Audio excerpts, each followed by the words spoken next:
Welcome to Creatively Exposed, a conversation for creatives, introverts, sapiosexuals, and all of the people entertained and who love us. I am Liz Flo, the podcast host, poet, writer, and overall Afro-Caribbean Latina creative. I know that is a mouthful, but welcome to the show.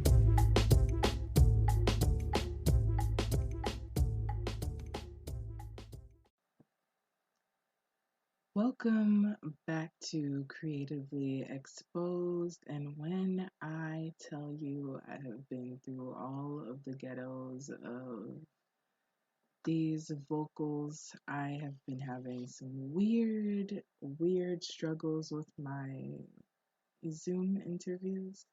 But I did the best that I can to bring you the best quality that I could do.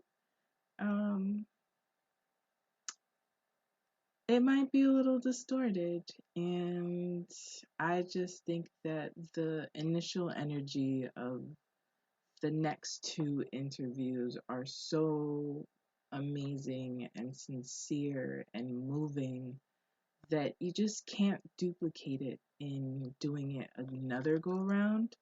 So bear with the sound if you'd like, but I am letting you know ahead of time the next two interviews do talk about a lot of struggles and, trigger warning. There are discussions about abuse and overcoming. So even in the darkness and the struggles, my current guest and my following guest have such a great vibe. You know, they that's what hope looks like. And I know that I have struggled with the tangibility of hope, and this is exactly what it sounds like and it looks like. The poem that Magdalena read in the original interview was distorted, so I hope she doesn't mind because, it's 3:30 in the morning. So I'm not going to hit her up. I'm going to read it for her in the book that I just bought called The Madness Inside My Head. And so enjoy the interview. I hope you get what I got out of it. I got emotional through the interview. So thank you.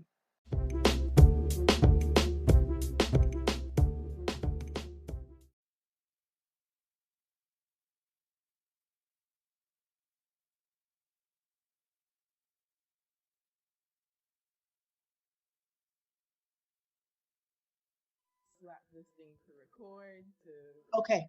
everything that we can, just in case. Okay. Can you Um, hear me clearly? yeah. Perfect. Okay. So, um, tell me a little bit about yourself. I'll probably just do like edits later, but Okay, good. let's just jump right in. Okay. Well, a little bit about myself. Born and raised in New York City to Puerto Rican parents, who unfortunately are addicts. They're both alcoholics. Present day. I grew up in a very traditional household. So I grew up in a household where my father was the breadwinner. My mother was a stay-at-home mom, and those are the roles that they played. So at the age of 12 years old, while I was in middle school, I had told my junior high school guidance counselor that I was being abused at home. Back then, it was called BCW. Okay. So I had a BCW worker come to my home and remove me from my home at 12 years old. So I was being emotionally, verbally, mentally, and physically abused at home. I just want to make it clear that I was never sexually abused, thank God. So I was removed from my parents' home and they put me in a psychiatric facility for a month and a half Wow. because the system was very different back then. Yeah. So it was always, I guess, the child's fault. It was the troubled child. It was our fault. So it wasn't, they automatically believed the adults back then. So Uh-huh. something obviously had to be wrong with me. So I was put in a psychiatric facility for a month and a half to be evaluated. Uh-huh. And in that psychiatric facility, they evaluated me to see if I was going to a lockup facility in upstate New York or to a group home. That's wild. So I actually ended up in a group home, Okay. which I'm thankful for, Right. believe it or not. Yes. You know, the system is very different, I believe, now than it was back then. Because Mm-hmm. back then, I think it was more of a sisterhood. Yes. It was, we were all there for a reason Mm-hmm. and not for a good reason either. Right. So we were all going to stick together. It was us against the world. Mm-hmm.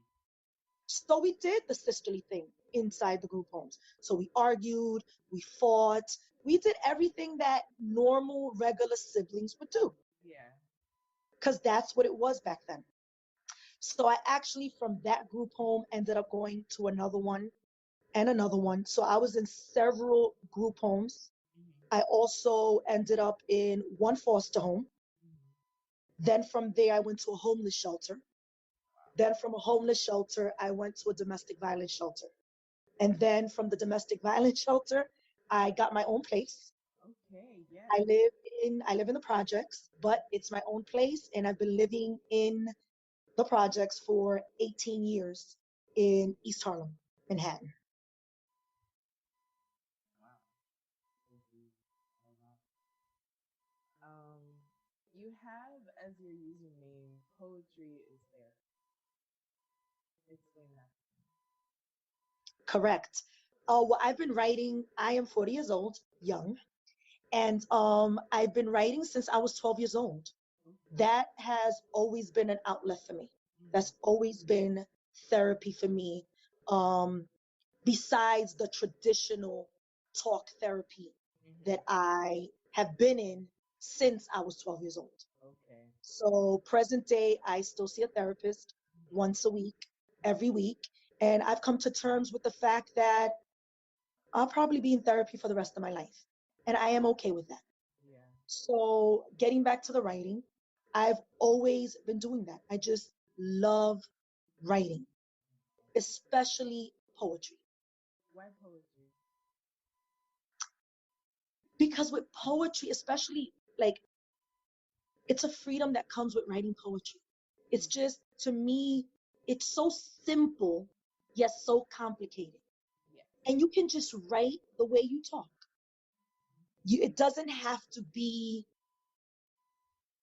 perfect. It doesn't have to be correct, if that makes any sense. Yeah. It In can be poetry, you raw. don't have to worry about exclamation points. You don't have to worry about commas. You don't have to worry about periods. You just write.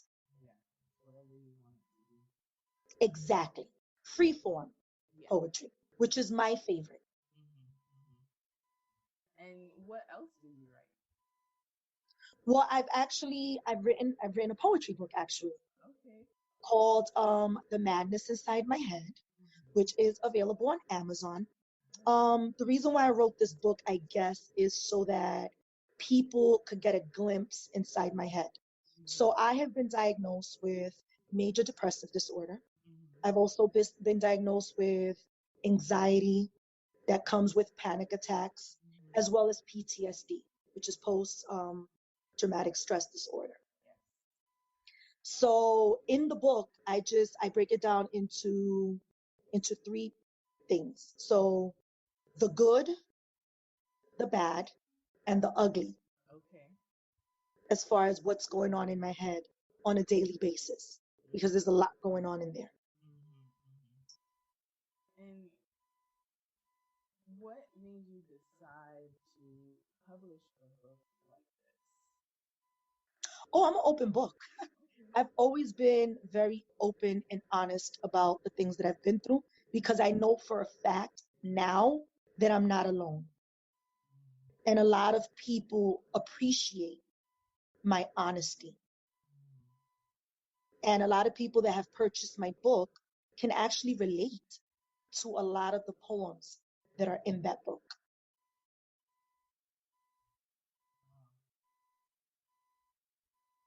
I'm just absorbing everything. So do you feel like it can be cliche, but do you feel like poetry and writing has helped you survive all of the things that you've gone Absolutely.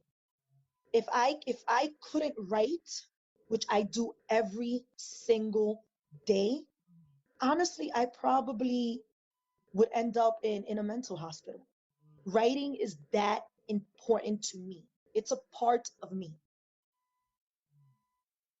And you started at 12, so how did it start? Did you just grab a journal? How did that begin?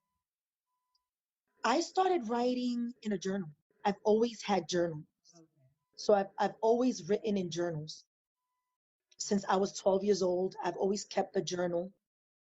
In every place that I lived in, I always had either a journal or a notebook that I would always write my feelings Mm-hmm. down in. Mm-hmm. Because even though I said earlier in the interview that it's a sisterhood in the group homes that I've lived in, Mm-hmm. it's still a group home at the end of the day. Yeah, it's hard. It's hard. And explain to me a little bit the concept between a group home and foster home. A group home is more of a place that you share with a group of girls. Okay. And it's separated. And there's workers there. Uh huh. So it's a group home with filled with girls where Mm-hmm. there's workers there 24/7. Mm-hmm. And then a foster home is where someone takes you into their home Okay. and fosters you and keeps you, whether to adopt you or Mm-hmm. just keeps you until you move either to another foster home or to a group home. Got Two totally different kinds of environment. The foster home is more personal it. Yeah. than a group home. And did you have a good experience when you were at the foster home? I was only in one foster home Okay. and I did not. Mm. That was the only place where I got into a physical altercation Okay. at. In none of the other facilities did I ever get into a physical altercation, Well, with the exception of the foster home. So I didn't remain in the foster home for long. okay. Well, it didn't work out. It's better to get out quicker than staying there. And your email says New York Cali girl. Explain that. Well, I'm from New York, Okay. born and raised, but I actually lived in California. I Okay. lived in California for 2 years in Southern California, and I Mm-hmm. actually gave birth to my last child in California. So I love California. I do, just the same way I love New York City. Okay. Okay. Um, what exactly does being a creative mean to you? Wow. The freedom. If I can just describe it in one word, freedom. Mm-hmm. And some people like my work and some people don't, and it's okay. Yeah. But it's just the freedom to be able to write about anything, which I Mm-hmm. can do. And I love it. So you can give me a topic, whatever topic it is, and I Mm-hmm. can write about it. I just, freedom. I love that. I love that a lot. So, did you self publish your book, work with a publisher? How did you get that going? Well, I self published, Mm-hmm. but of course, I just had, because it's a poetry book, it was easy for me to do it. So Mm-hmm. all I needed was somebody to format Okay. the book just so that it can work for ebook, Mm-hmm. you know. But other than that, it was self published. Okay. Yeah, I just self published, and that was a little complicated for me. That was Really? definitely complicated. More like formatting and different things because you work with what you got. So, That's right. you know. are you planning